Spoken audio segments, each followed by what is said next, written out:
Pretty much leaves me with tools left over. Pins, no need to show you those. They are the proper roll pin punches, full set. I don't have roll pin starter punches. I'm not too worried about it. I'm actually going to try a roll pin punch with a little bit of heat shrink tube around the pin. Should be able to hold it to get it started. And if I mean, I've seen lots of builds where the roll pin holder has not been used, where it has been used. So I'm not. If I come across a holder at a good price, I'll grab it anyways. But again, not panicked about it. This one I got it. I got it at a good price. This is the Leatherman Mutt. Again, I'll talk about this later. I've hardly had it out. It's been barely touched again. So this is an AR specific tool.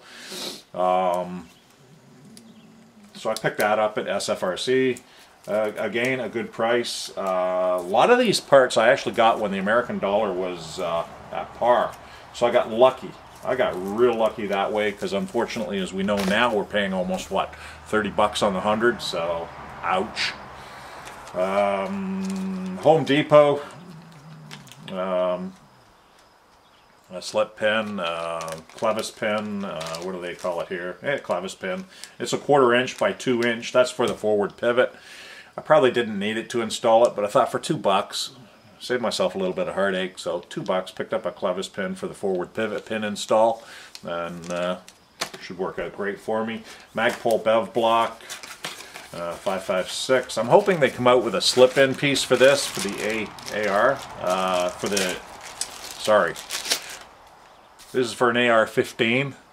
That's, again, in the vise, barrel, and forward. Forward. The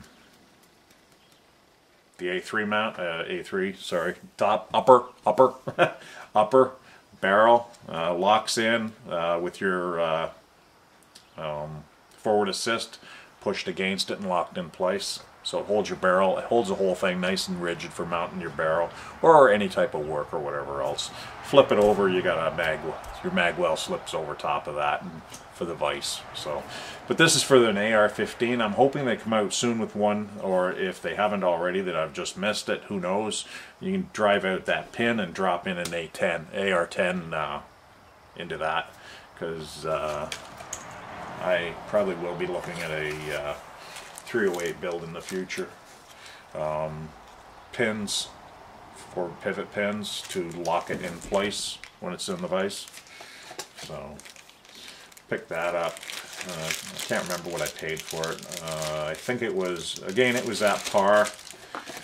It was at par with the US, so it was a little while ago. That was also SFRC here in Ontario.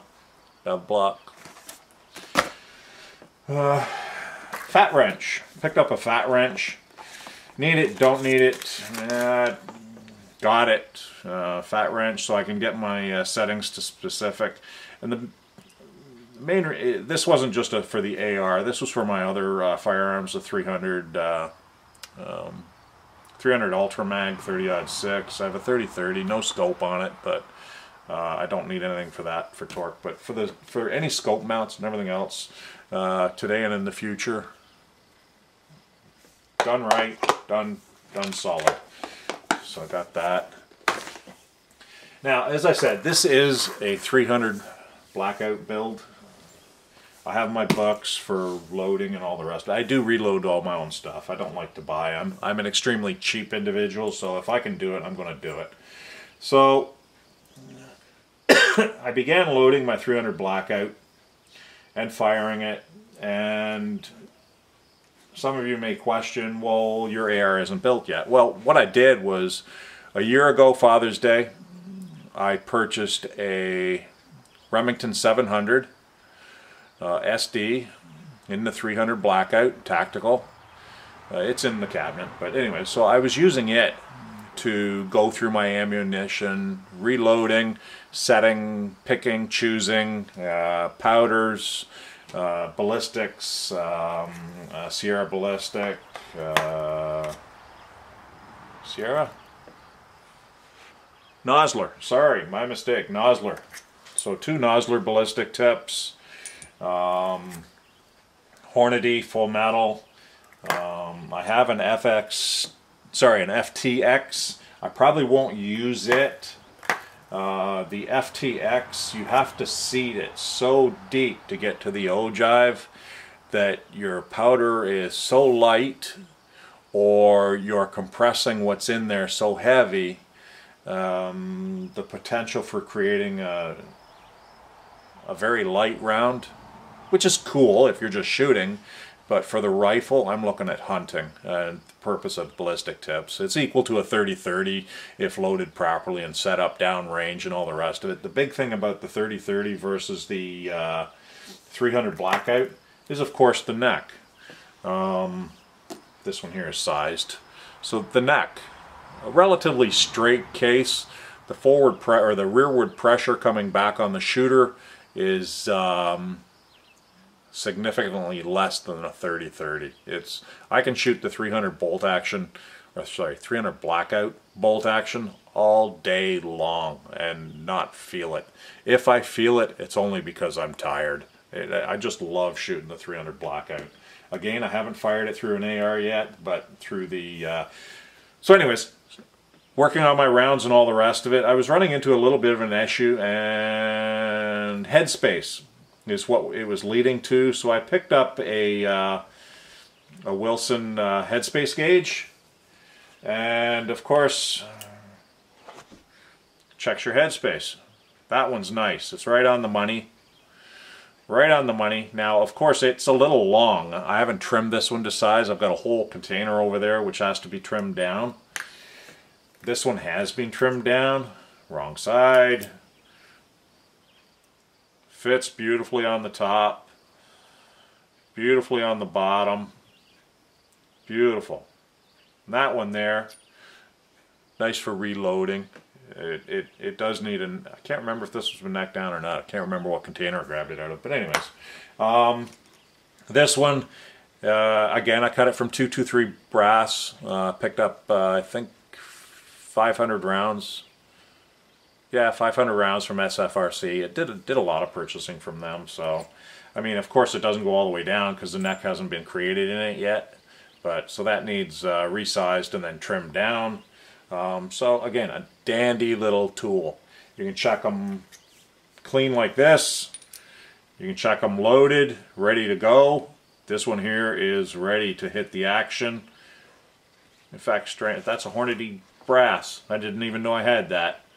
Hornady brass in 223, cut down, resized to 300 blackout with a Nosler ballistic tip in it. Awesome. And then of course these ones here have been fired.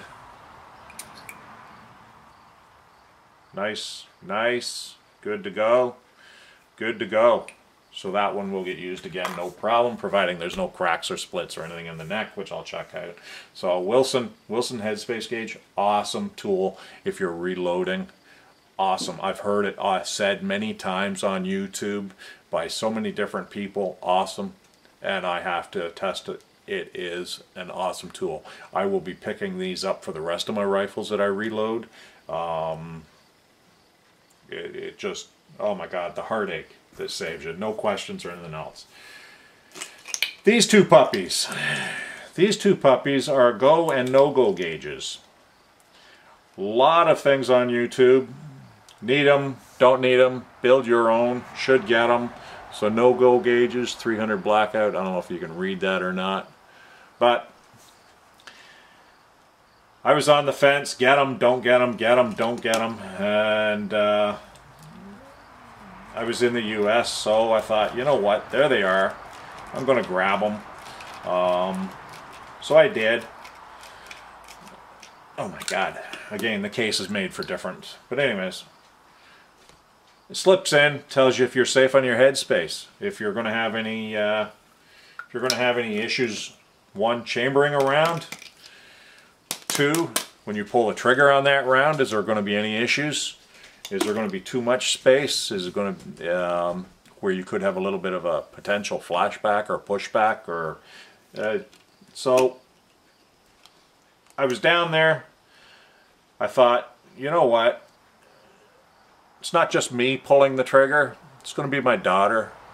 My grandchildren are going to be in the vicinity. They're a little bit young to squeeze the trigger on it. Some would argue about that, but anyways, my granddaughter's 8, so she'd probably squeeze the trigger 1 round at a time, no magazine. I am 100% activist for safety. Something goes wrong, you cannot pull it back. Someone's hurt, someone's injured, someone's dead. That's it.